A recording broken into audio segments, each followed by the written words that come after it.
Hello student, this is Anand Shankar Upadhyay और हमने motion chapter पूरा कंप्लीट कर लिया है। तो आज हम लोग NCERT solution page number 112 exercise का क्वेश्चन करेंगे। तो पहला क्वेश्चन है कि an athletes completes one round of a circular track of diameter 200 metre in 40 second. 200 metre का डायमीटर है, 40 सेकंड में एक राउंड कंप्लीट कर लेता है। तो what will be the distance and displacement at the end of 2 minute 20 second. तो distance और डिस्प्लेसमेंट 2 मिनट 20 सेकंड के बाद कितना हुआ। तो टोटल टाइम पहले निकाल लेते हैं। तो 2 मिनट 20 सेकंड है, तो 1 मिनट में 60 सेकंड, यानी कि 2 × 60 + 20 तो 140 सेकंड। और number of round in 40 second 1 है, तो number of round in 140 second हो जाएगा 140/40 दैट इज 7/2 राउंड, 3 1/2 राउंड। तो डिस्टेंस कवर्ड हम लोग जानते हैं, ये circumference of the circular track होता है। तो circumference of the circular track यानी कि 2πr, तो 2 × 22/7 × रेडियस 100 है, क्योंकि डायमीटर 200 है, तो 2 रेडियस उसका हाफ हो जाएगा। तो सिंस ये 3 1/2 राउंड ले रहा है, तो मिक्स फ्रैक्शन में उसको कन्वर्ट करेंगे तो 7/2 राउंड रहेगा। 7/2 × 2 × 22/7 × 100 सॉल्व करेंगे तो 2200 मीटर आएगा। अब डिस्प्लेसमेंट, तो डिस्प्लेसमेंट क्या होगा 2 मिनट 20 सेकंड के बाद। तो हम लोग देख रहे हैं 3 1/2 राउंड, तो 3 कंप्लीट राउंड लेगा, यानी कि ए से शुरू करेगा, ए में पहुंच जाएगा। तो पहला 3 कंप्लीट राउंड में उसका डिस्प्लेसमेंट 0 होगा। अब हाफ राउंड में वो ए से बी जाएगा, तो ए से बी का शॉर्टेस्ट रूट जो है वो डायमीटर है सर्कुलर ट्रैक का, तो हाफ राउंड में वो 200 मीटर कवर करेगा। तो हम बोल सकते हैं कि displacement at the end of 2 minute 40 second equal to 200 metre. तो इस तरह हम फर्स्ट क्वेश्चन को सॉल्व कर सकते हैं। अब देखते हैं सेकंड क्वेश्चन। तो नेक्स्ट क्वेश्चन हम लोग देख सकते हैं, क्वेश्चन नंबर 2 से बोल रहा है कि Joseph jogs from one end A से बी जाता है और 300 मीटर 2 मिनट 20 सेकंड में कवर करता है। फिर पॉइंट सी वापस आ जाता है 100 मीटर कवर करके और 1 मिनट और लगता है। तो हमको फाइंड करना है कि ए से बी जाएगा तो एवरेज स्पीड क्या होगा, और ए टू सी जाएगा तो एवरेज स्पीड एवरेज वेलोसिटी दोनों क्या होगा। ए टू बी में भी दोनों निकालना है, एवरेज स्पीड भी निकालना है, एवरेज वेलोसिटी भी निकालना है। ए टू सी में भी एवरेज स्पीड और एवरेज वेलोसिटी निकालना है। तो पहले ए टू बी, तो ए टू बी डिस्टेंस कवर्ड हो गया 300 मीटर। सिंस स्ट्रेट लाइन है तो डिस्प्लेसमेंट भी 300 मीटर होगा। टाइम हो गया 2 मिनट 20 सेकंड, 150 सेकंड हो गया, यानी कि average speed equal to total distance by total time. तो 300/150 2 मीटर पर सेकंड। इसी तरह एवरेज वेलोसिटी भी टोटल डिस्प्लेसमेंट और टोटल टाइम, तो 300 मीटर डिवाइडेड 150 हो गया 2 मीटर पर सेकंड। अब हम लोग देखते हैं जब ए से सी जाएगा तो क्या होगा। ए से सी जाएगा तो क्वेश्चन नंबर 2 का पार्ट नंबर 2 यानी क्वेश्चन नंबर बी देख लेते हैं।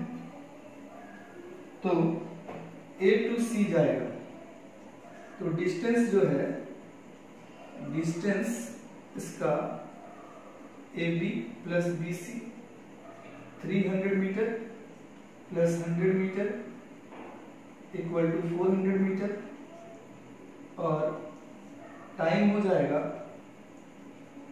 टाइम पहले 150 सेकंड था, अभी 1 मिनट और लग रहा है, 1 मिनट और लग रहा है, यानी कि 150 + 60 हो जाएगा 210 सेकंड। और डिस्प्लेसमेंट भी अभी निकाल लेते हैं। डिस्प्लेसमेंट हो गया A B minus B C. तो ए बी है 300 मीटर और बी सी है 100 मीटर, तो ये हो गया 200 मीटर, यानी कि डिस्प्लेसमेंट हो गया ए सी। तो average speed total distance by total time होता है। Total distance by total time, तो टोटल डिस्टेंस हो गया 400, टोटल टाइम हो गया 210, यह आ गया 40/21 मीटर पर सेकेंड। इसको सॉल्व करेंगे तो अप्रॉक्स आएगा 1.9 मीटर पर सेकेंड। अब है एवरेज वेलोसिटी, तो एवरेज वेलोसिटी इक्वल टू होता है total displacement bye total time. तो डिस्प्लेसमेंट है 200 मीटर और टाइम तो नहीं रहेगा, 21 रहेगा, तो ये आ गया 210 सेकेंड है, तो ये आ गया 20/21 मीटर पर सेकेंड। ठीक है, यानी कि इसको सॉल्व करेंगे तो 0.95 मीटर पर सेकेंड आएगा। ठीक है, तो इस तरह क्वेश्चन नंबर 2 हम लोग सॉल्व कर सकते हैं। नेक्स्ट क्वेश्चन है कि Abdul while driving to school computes the average speed for street to be 20 kilometre. घर से स्कूल गया, उसका स्पीड 20 किलोमीटर पर आवर था। फिर वापस आने टाइम ट्रैफिक कम था तो उसका स्पीड 30 किलोमीटर पर आवर है। तो एवरेज स्पीड हमको अब्दुल स्ट्रीट का निकालना है। तो मान लेते हैं उसके घर से स्कूल का डिस्टेंस x है। पहले केस में जब घर से स्कूल जाएगा डिस्टेंस x है, स्पीड है 20 किलोमीटर पर आवर, v1 मान लीजिए, टाइम इक्वल टू t1 है, तो डिस्टेंस बाय स्पीड यानी कि x बाय 20 आवर। फिर सेकंड केस में जब स्कूल से वापस घर लौटता है तो डिस्टेंस सेम रहेगा, स्पीड v2 है 30 किलोमीटर पर आवर, t2 हो जाएगा डिस्टेंस बाय स्पीड यानी कि x by 30 our.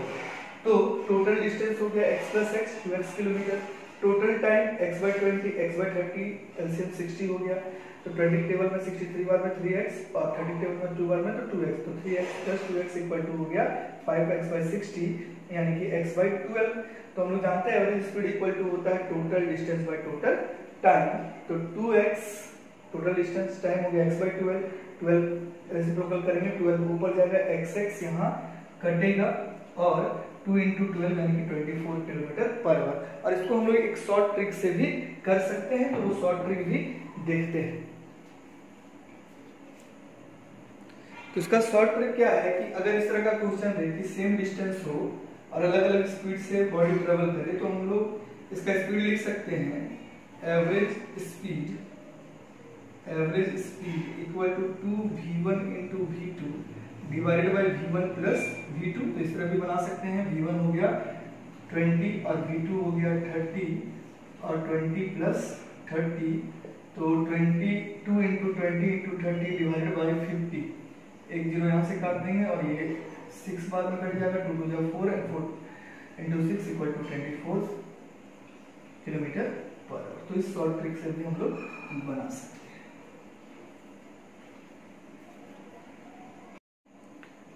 Next question number 4 है a motor boat starting from rest on a lake accelerates in a straight line at a constant rate of 3 metre पर second square for 8 second.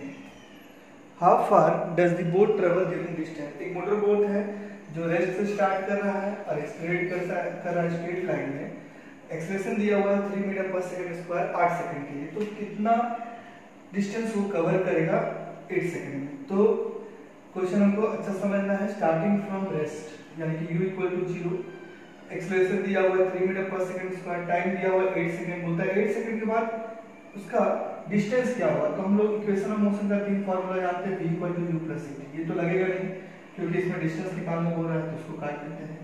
s equal to ut plus half a। Second देखते हैं, तो u दिया हुआ है, t दिया हुआ है, a दिया हुआ है, यानी कि हम ये फार्मूला लगा सकते हैं। तो s equal to ut plus half a square, u 0 है प्लस हाफ इंटू 3 और 8 का स्क्वायर टाइम दिया हुआ है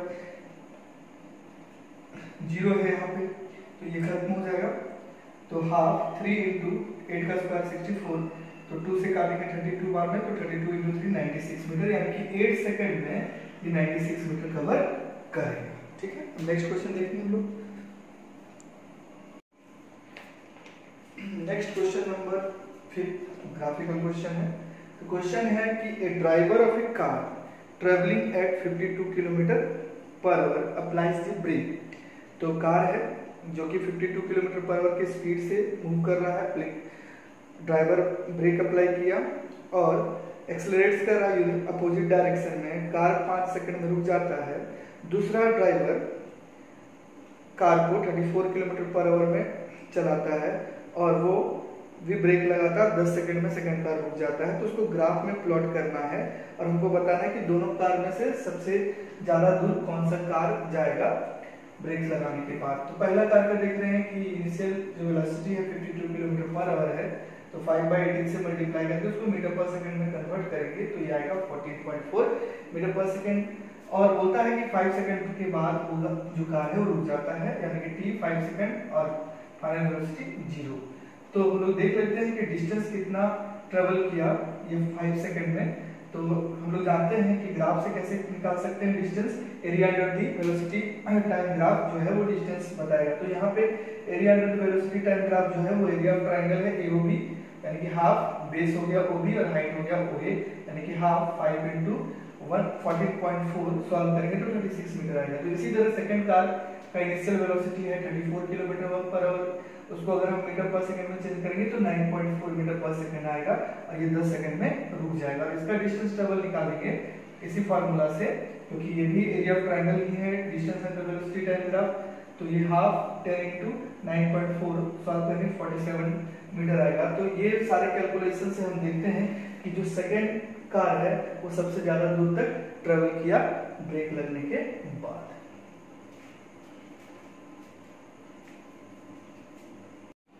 क्वेश्चन नंबर 7 है कि बॉल है, ball is drop gently from a height of 20 metre. Ball है जिसको 20 मीटर की हाइट से हम गिरा रहे हैं, उसका वेलोसिटी अगर इंक्रीज कर रहा है द रेट ऑफ 10 मीटर पर सेकंड स्क्वायर, तो किस वेलोसिटी से वो ग्राउंड में स्ट्राइक करेगा और कितने टाइम के बाद वो ग्राउंड में स्ट्राइक करेगा। तो जब भी किसी बॉल को हम ऊपर से नीचे गिराते हैं तो u0 ले लेते हैं, तो u0 ले लेंगे। g 10 मीटर पर सेकंड स्क्वायर है, g means acceleration due to gravity, जो एक्सेलरेशन ग्रेविटी के कारण प्रोड्यूस हो उसे हम एक्सेलरेशन ड्यू टू ग्रेविटी बोलेंगे। कितने का हाइट से गिरा रहे हैं, 20 मीटर की हाइट से गिरा रहे हैं। तो हम लोग second equation of motion, third equation of motion लगाएंगे, v² = u² + 2gh, u0 है प्लस 2g10 है और h10 है, तो 2 × 10 20, 20 × 20 400, v² = 400, यानी v √400, तो v जो है वो 20 मीटर पर सेकंड आ जाएगा, यानी कि velocity with it strike the ground equal to 20 metre पर सेकंड। अब हमको निकालना है टाइम कि कितने टाइम वो ग्राउंड में आएगा। तो v = u + gt, u0 है तो 10 × t, तो 20 = 10 × t, तो t = 20/10 2 सेकंड, यानी कि 2 सेकंड के बाद अगर हम 20 मीटर से गिराए तो 2 सेकंड के बाद वो ग्राउंड में स्ट्राइक करेगा। तो इस तरह हम 7 क्वेश्चन बना सकते हैं।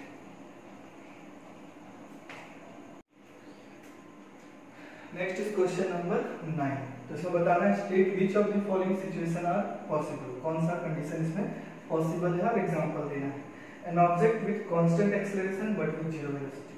पहला है object with constant velocity, constant acceleration लेकिन जीरो वेलोसिटी, क्या पॉसिबल है? हाँ पॉसिबल है। कब पॉसिबल है? तो अगर हम कोई ऑब्जेक्ट को ऊपर फेंकते हैं तो मैक्सिमम हाइट अटेन करने के बाद उसका जो वेलोसिटी है वो जीरो हो जाता है, लेकिन उसमें फिर भी जीरो होने के बावजूद भी उसमें acceleration due to gravity act करेगा, दैट इज 9.8 मीटर पर सेकंड स्क्वायर। तो हम लोग बोल सकते हैं कि पहला सिचुएशन पॉसिबल है कब, जब बॉल को हम ऊपर फेंकेंगे और वो मैक्सिमम हाइट अटेन करेगा तो उसका वेलोसिटी जीरो होगा, although it will have constant acceleration due to gravity which is equal to 9.8 metre पर सेकंड स्क्वायर। दूसरा है कि an object moving in a certain direction, object कोई डायरेक्शन मूव कर रहा है with an acceleration in the perpendicular direction, possible है कब, अगर कोई ऑब्जेक्ट मूव कर रहा है यूनिफॉर्म मोशन से इन ए सर्कल, तो मोशन जो है वो सर्कल के टेंजेंट के अलोंग होगा, मोशन जो है सर्कल के टेंजेंट के अलोंग होगा और जो उसका एक्सेलरेशन है वो रेडियस के परपेंडिकुलर होगा। तो हम लोग बोल सकते हैं कि an object moving in a certain direction with an acceleration in the perpendicular direction is possible in the case of uniform circular motion। ठीक है, क्वेश्चन नंबर 10 लास्ट क्वेश्चन हम लोग देखेंगे। अब क्वेश्चन नंबर 10 है कि artificial satellite is moving in a circular orbit. एक artificial satellite है जो कि सर्कुलर ऑर्बिट में मूव कर रहा है, जिसका रेडियस है 42250 किलोमीटर। तो हमको कैलकुलेट करना है कि उसका स्पीड क्या होगा अगर वो 24 आवर्स लेता है एक रेवोल्यूशन अराउंड द अर्थ, यानी कि एक कंप्लीट रेवोल्यूशन जो है उसको लेने में 24 आवर्स लेता है। तो हम लोग जानते हैं कि speed equal to distance by time. तो ये सिंस सर्कुलर ऑर्बिट है तो सर्कुलर ऑर्बिट के लिए जो डिस्टेंस होता है वो होता है circumference of the circular orbit. तो हम लोग ले लेते हैं 2πr/t, तो टाइम है 24, इसको सेकंड में कन्वर्ट करेंगे तो 24 × 60 × 60 हो जाएगा। अब सारा वैल्यू बैठा देंगे तो 2 × 22/7, रेडियस दिया हुआ है 42250 डिवाइडेड बाय 24 × 60 × 60, सॉल्व करने के बाद 3.0 किलोमीटर पर सेकेंड आएगा। तो इस तरह हम सारे क्वेश्चन को सॉल्व कर सकते हैं और नेक्स्ट वीडियो में हम लोग एनसीईआरटी एग्जाम्पल का सोल्यूशन देखेंगे। उसके बाद हम लोग केमिस्ट्री स्टार्ट करेंगे। Thank you.